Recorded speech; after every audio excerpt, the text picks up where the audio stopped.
Thanks, Steve. Well, it all started when their young son woke up from a bad dream in the middle of the night. He began recounting stories of a fallen World War II pilot. His mother and father never told him those stories. In fact, they think he may have experienced them in a past life.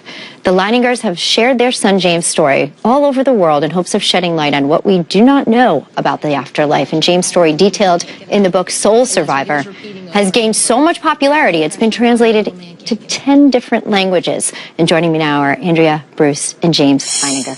Thank you all for being with us this morning. Anytime. Certainly, you know, we've been sort of hinting at this story all day, and it gives everyone pause because it seems almost impossible. Andrea, can you go through and tell us about James' story? He was two when he started having these dreams. Right.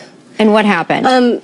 It was just after his second birthday. He started having horrific night terrors, remembering that he was in a plane that got shot down and crashed in the water, and he couldn't get out of the plane. And the behaviors that he had when he was having the nightmares were mimicked somebody who was trying to get out of something. It was like he was trapped in a box trying to kick the lid off. So it seemed very real. Bruce, when you heard this, though, did you think anything of it? I mean, certainly 2-year-olds have nightmares, right? Well, it was disturbing because it was 4, 5, 6 times a week. It just wasn't incidental night terror that children experience. And there were drawings, too, James, that you would make that sort of indicated historic truth, correct? We have some images of those that we can put up, but it was how you would sign them, right? That would give everyone a little bit more information. That was one of our first clues. He started doing the drawings, and it was almost a pathological process. He would put the planes and the ships in, and he would almost be acting out a battle. He would be shooting and firing, and he started signing the drawings James 3, and it was right when he was 3 years old. He couldn't even sign his name yet. He didn't know how to write his name, which I think people don't realize, that when you're 3, you don't know how to write your name yet. Exactly. But he isn't a third James. My husband's name is Bruce, so we kept asking him, well, how come you're signing your name James 3? And he said, I'm the third James. And what made your parents start researching, James, what that really meant historically? You said the name of another pilot, correct? I said the names of many pilots from the Toma Bay, Bob Greenwald, Jack Larson. Right. I stated all these names of people that, if only you had been on the ship or you had been able to look at military records or you knew them personally via family or through just friendships, you wouldn't know that person or their life. And I'm 2, 3, 4.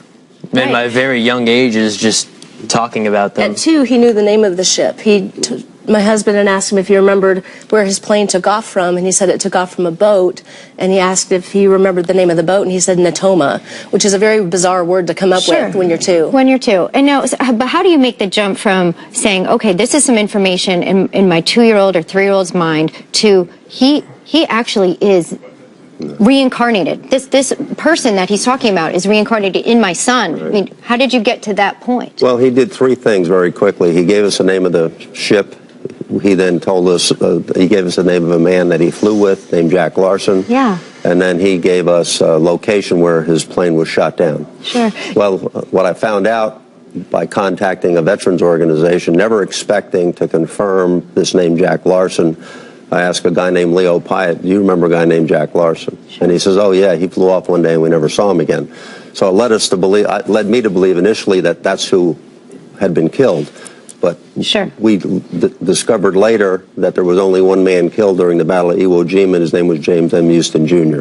James, can I ask you, so you're young when this starts. It seems like an awful lot of responsibility for a toddler to have, to be carrying the life of a World War II veteran. Where, if you can, even just give us a brief glimpse into what that's like, and where are you now? Do you still feel the way that you might have felt at 3, where you're having these visions and occurrences come to you? Well, I don't have the nightmares anymore. Okay. Those passed after we went to Chichijima and reconciled the whole,